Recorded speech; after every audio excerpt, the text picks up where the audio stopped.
It's Thursday, April 9th, and time for your Barbados Today morning news update. Members of the disabled community are facing significant challenges as the country remains on lockdown in light of the COVID-19 pandemic.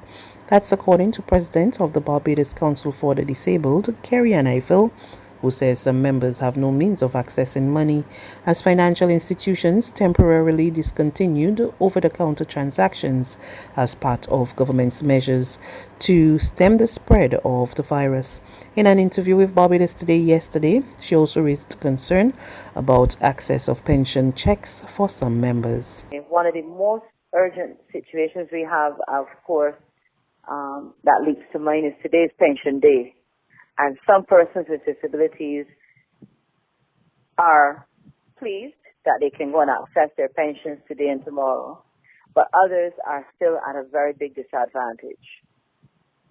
So, for example, if you were a person whose health was so severely compromised that you are urged not to leave home, how do you get access to your check? Provisions have been put in place for persons 70 years and older. But I didn't hear anything about what happens in the event of a person with a disability. Now again, it could be that I missed the announcement because as I keep saying, everything is so fluid, it might have been left out of the part that I heard, but addressed later. But that is one area of concern. Another is for some financial institutions. The government pension program is a direct deposit with certain institutions, but there are others who are not set up to receive in that manner. Barbadians are again being encouraged to listen to authorities and to stay at home to stop the spread of the coronavirus. The latest plea is coming from Anglican Bishop, Reverend Michael Maxwell, who also urged residents to use their time to reconnect with family and to focus on their relationship with God. The bishop said although the country was facing a difficult period, Barbadians must not become overly anxious. As we together face this very difficult moment in time, I wish to encourage all of us not to become overly anxious about the moment, but rather to maintain a strong faith in our divine Creator God, that He will bring us through it all, giving us a spirit of power to withstand these tough economic times and to overcome the coronavirus.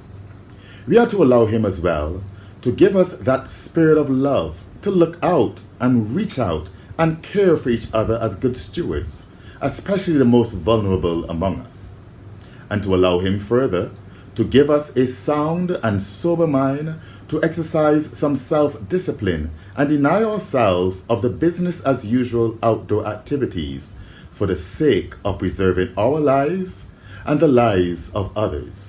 The bishop also urged Barbadians to keep the faith during these difficult times. As we are called now to observe a national 24-hour curfew, to stay at home and to stay safe, it is my firm belief and conviction that God offers us this time to rest for a while and to reflect deeply on our lives, to reconnect with Him, our family, and others, and to rediscover the essentials of this life.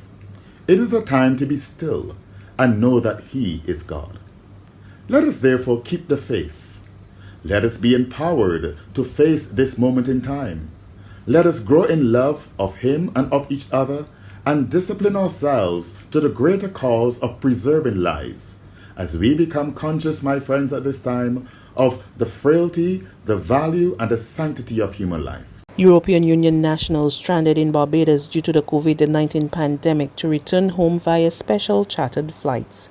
A chartered Condor flight left Barbados yesterday afternoon, while another is scheduled to leave today to transport the remaining visitors to Germany.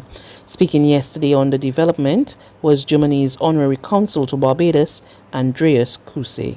We'll be returning 60 passengers today from Barbados. The flight will make a stop in Tobago, where we load another 130 German and EU nationals on that plane to continue to Frankfurt.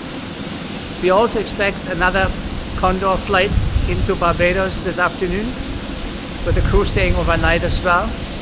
The German government has chartered 3 planes tomorrow. One is leaving from Grenada via St. Vincent to Barbados. The other one is from Dominica via St. Lucia to Barbados. And the third one from Anguilla via Tortola to Barbados to bring in all the stranded Germans and EU nationals from the neighboring island, with another Condor flight then tomorrow leaving in the afternoon straight from here to Germany, Frankfurt. There's regional and international news after this short break.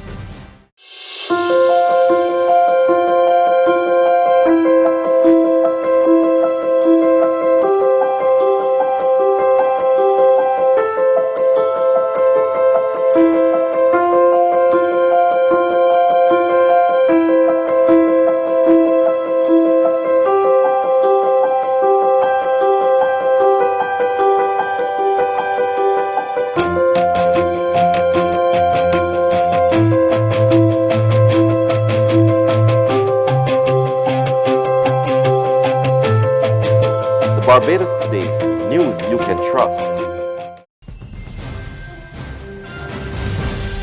To news from the region, Grenada's Prime Minister Dr. Keith Mitchell urges residents involved in negative behaviors to cease and desist as the country tries to come to grips with the COVID-19 pandemic.